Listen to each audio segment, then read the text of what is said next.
তিনটি ক্রমিক সংখ্যার গুণফল ১২০ হলে তাদের যোগফল কত? তো দেখুন, বাস্তব সংখ্যা থেকে আরো একটি অঙ্ক, এটি প্রায়ই বিভিন্ন পরীক্ষায় এসে থাকে। যেমন এটি ২৯তম এবং ৩২তম বিসিএস পরীক্ষায় সরাসরি এসেছে এবং প্রাইমারি ২০১০ সালে এসেছে।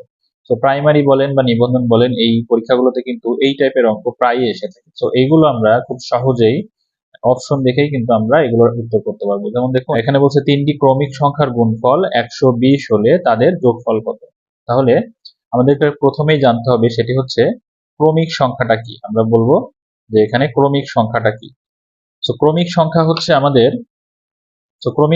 আমাদের পরপর যে সংখ্যাগুলো থাকে, যেমন ধরুন ১, ২, ৩, ৪, ৫, ৬ এভাবে করে যত সংখ্যক সংখ্যা আছে এই সমস্ত সংখ্যাগুলোকে আমরা ক্রমিক সংখ্যা বলি।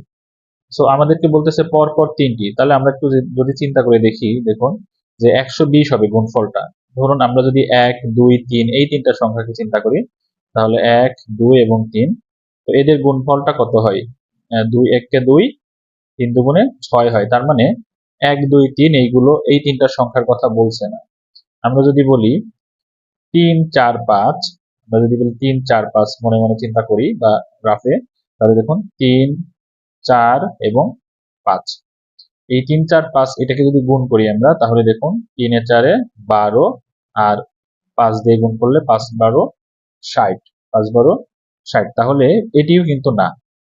আমরা যদি বলি ৪, ৫, ৬ এই তিনটাকে যদি চিন্তা করি, দেখুন ৪, ৫ এবং ৬, তো ৪, ৫, ৬ করলে দেখুন এখানে ৪, ৫ ২০ হয় আর এখানে ৬ আছে, তাহলে ৬ ২০ হচ্ছে ১২০। তাহলে দেখুন যে এই ৪, ৫, ৬ এই সংখ্যা তিনটিকে গুণ করলে পরপর, তাহলে আমাদের এই যে ১২০ বলেছিলাম এই ১২০টা কিন্তু পাওয়া যায়। তাহলে আমাদের সংখ্যা তিনটি কি কি? সংখ্যা তিনটি হচ্ছে ৪, ৫ এবং ৬।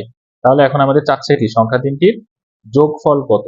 তাহলে যোগফল কত হবে? ৪ এ ৫ এ ৯ আর ৬ এ ১৫, অর্থাৎ আমাদের এখানে অপশন গ যেটি, অর্থাৎ ১৫ হচ্ছে এই অঙ্কটির উত্তর। তো আশা করি বুঝতে পারছেন। সো এরকম ভিডিও আরো পেতে হলে অবশ্যই পেজটিকে ফলো দিয়ে রাখবেন এবং আমার চ্যানেলটিকে সাবস্ক্রাইব করে পাশে থাকবেন। তো ধন্যবাদ সবাইকে, দেখা হচ্ছে পরের ভিডিওতে।